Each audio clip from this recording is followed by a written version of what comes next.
I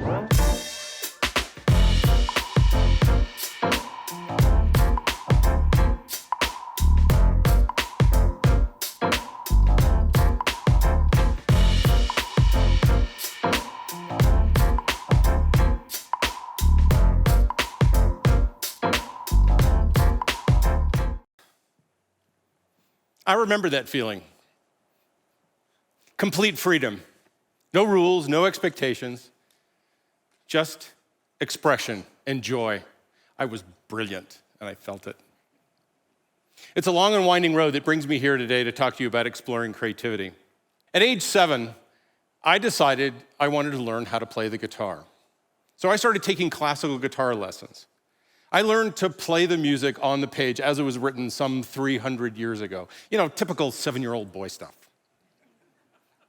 Over the years, I got pretty good, but I also became kind of a guitar-playing robot, reading the music and playing it. At age 20, the magic, the joy was gone. I stopped playing.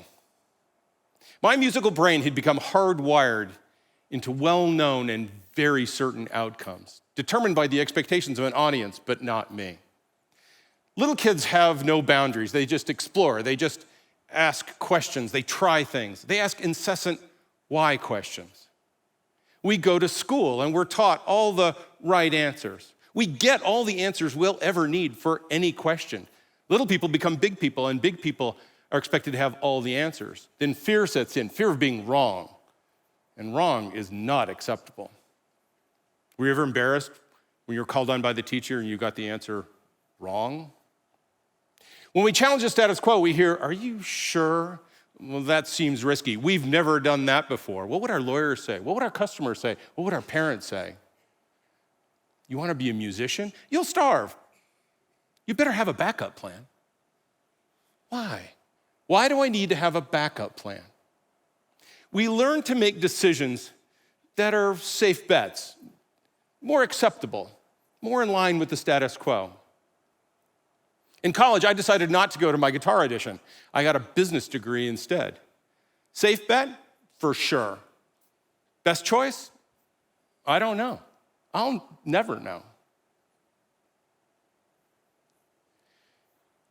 Humans are hardwired for all kinds of things. We default to safety and comfort.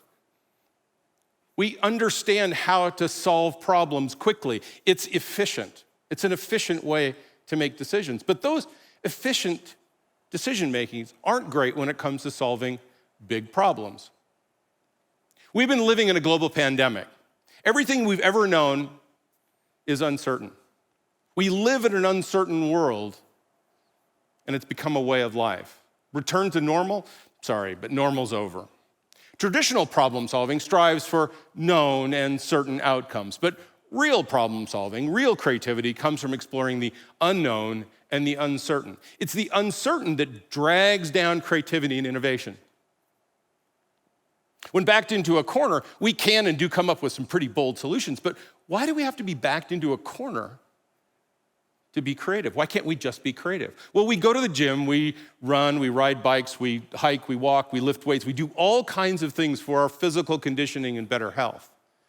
Well, maybe it's possible to train our creative muscles the way we train our bodies. We can condition our minds to be creative, and we can condition our minds to embrace the unknown and the uncertain.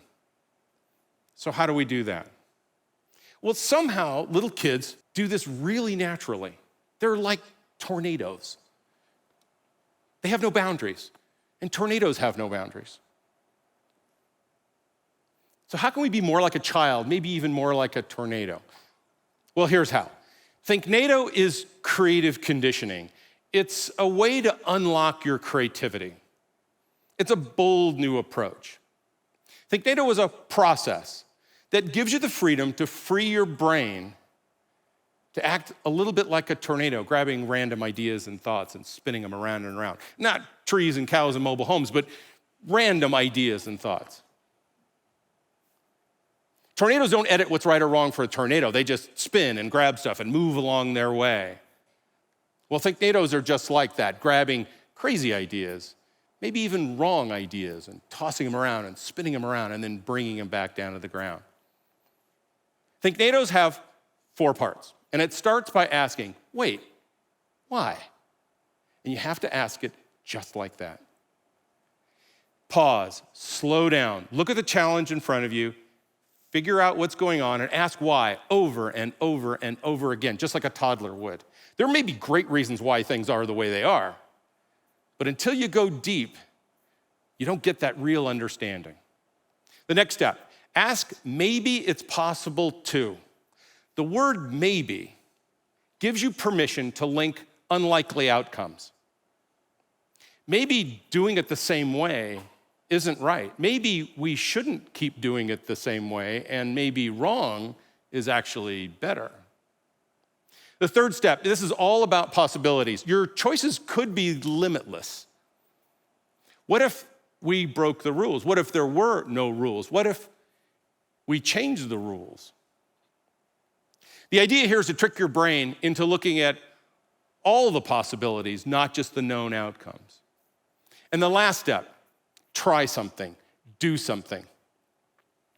Testing your ideas gives you clarity. It doesn't have to be big or perfect, and it should be kind of messy. Just try something and test your crazy. So speaking of crazy, I spent several years, a long time ago, at Apple Computer.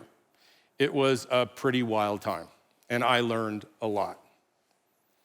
When Steve Jobs was asked to reflect on what it was like to be fired from the company that he founded, he said it was hard, but he also said it was the best thing that ever happened to him. He said it allowed him to become a beginner again, start over with a clean slate. And as we know, he and his teams came up with some pretty amazing things. Who would have ever thought we could have worked away from the office and been productive? Well, sure, for a week or two, but for over 2 years? It can't be done. Well, we did it.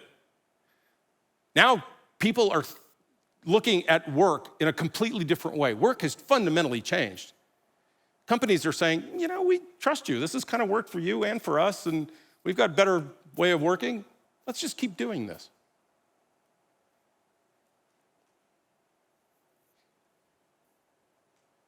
This is a screenshot of a 90-minute workshop that we did on Zoom and Clubhouse with over 1,000 people from all over the world.